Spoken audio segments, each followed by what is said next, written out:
இதெல்லாம் எந்த வகையில பிசினஸ் ஆகும்? இந்த பிசினஸ் எதுவும் அவளுக்கு ஒத்து வராதுன்னு சொல்லுமா. என் ஃபேமிலி மொத்தமும் உனக்கு நன்றி. எனக்கு நல்ல ஐடியா வந்துச்சு.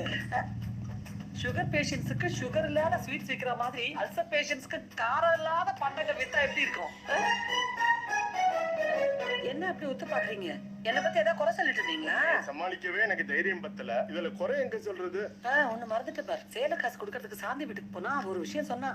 நியூ ராமச்சந்திரா கிரானா ஸ்டோர்ஸ்னு டி நகர்ல இருக்கான். அங்க மளிகை சாமான்லாம் ரொம்ப கம்மியா. அப்படியா? கிலோக்கு 2-3 ரூபாய்னா மாச சரக்கு அங்க வாங்கினா மொத்தம் 400 ரூபாய்க்கு மேல மிச்சம். தம்பி, இந்த நியூ ராமச்சந்திரா ஜெனரல் ஸ்டோர்ஸ் எங்க தெரியுமா? ஏங்க நியூ ராமச்சந்திரா ஸ்டோர்ஸ்னு தெரியாதுங்க.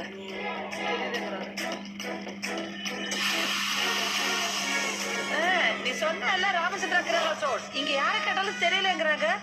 இங்க ஒரு கோயில் இருக்கு. அங்க இருந்து நேரா போணுமா? சரி சரி சரி சரி. இங்க லெஃப்ட் தானே? லெஃப்ட்னா இந்த பக்கமா? லெஃப்ட் வந்துட்டீங்களா? ஆமா. அங்க ஒரு ஜங்ஷன் இருக்கா? ஜங்ஷன் இங்க தான். ஹலோ. ஐயோ கட் ஆகி போச்சு. ஹலோ சாந்தி.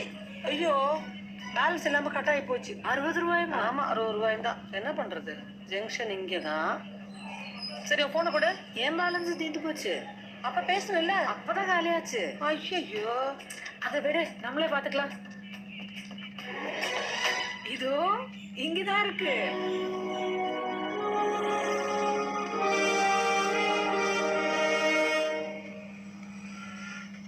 நில்லுப்பா. பனங்கள் பார்க்க வரைக்கும் வர முடியுமா? போலாம். 200 ரூபா ஆகும். 200 ரூபாயா? 50 ரூபா கொடுக்குறேன். ஆட்டோல போய் எவ்வளவு நாள் ஆச்சு? ஏன் தெரிஞ்சு என்ன பண்ண போறேன்? Facebookல போட போறியா? போ.